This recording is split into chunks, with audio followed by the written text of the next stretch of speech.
Aunque no lo creas, existe un santo patrón de los cerveceros o la cerveza. Pero no te confundas.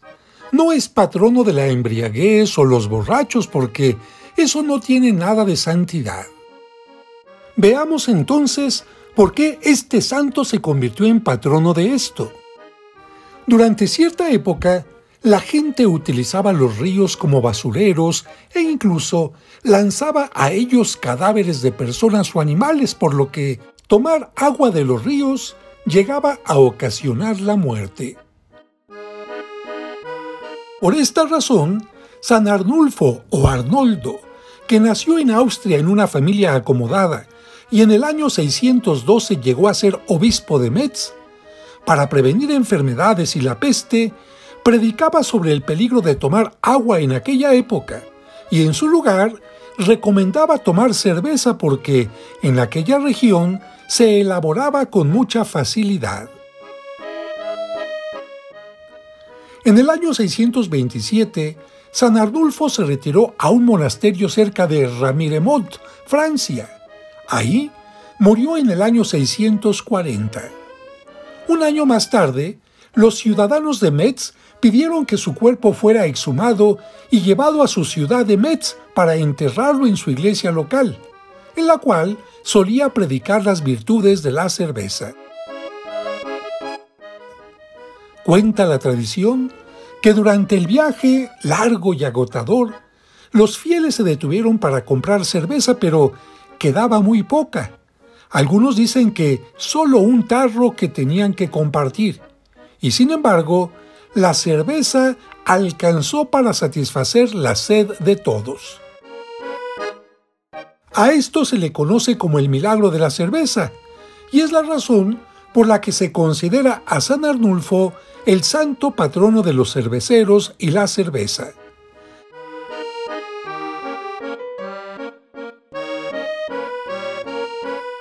Pero hablemos un poco más sobre la cerveza.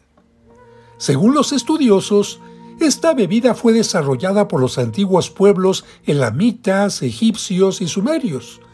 Las evidencias más antiguas de su producción datan de alrededor del cuarto milenio antes de Cristo.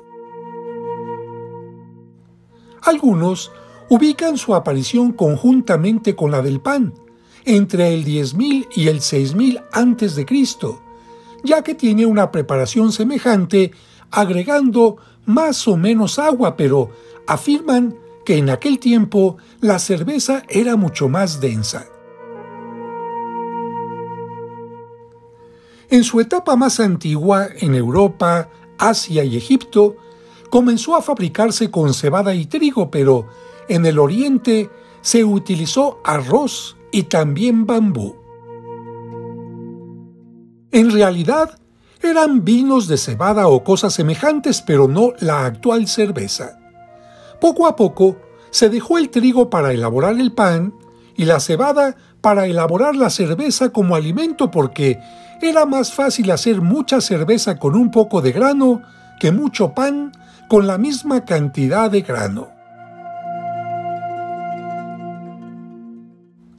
De hecho, muchas cervezas se elaboraron remojando panes fermentados, cocidos en agua y dejando fermentar la mezcla con una ventaja. La fermentación producía alcohol y desinfectaba el agua, ofreciendo así una bebida limpia de contaminación bacteriana. No en vano, en sitios como la República Checa o Baviera, se llama a la cerveza pan líquido.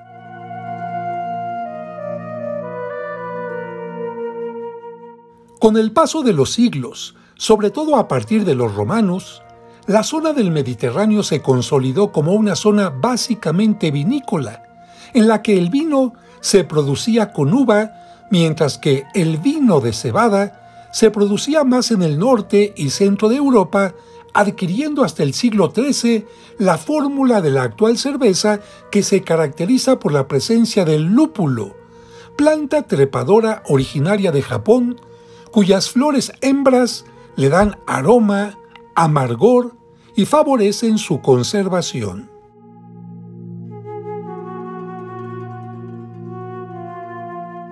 La Edad Media fue la edad de oro de la cerveza, en la que incluso los frailes se especializaron en su producción porque el agua era insalubre y hervirla para hacer cerveza la purificaba, porque tiene muchos de los nutrientes que el cuerpo necesita y podían beberla en tiempos de ayuno.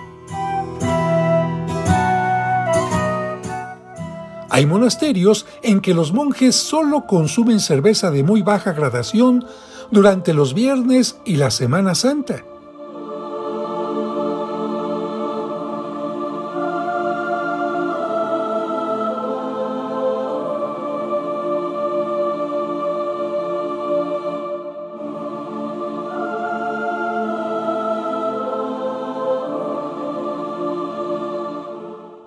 Y como los monasterios tenían toda la materia prima para elaborarla, para obtener recursos, crearon un tipo más denso, más aromatizado y así poderla vender más cara.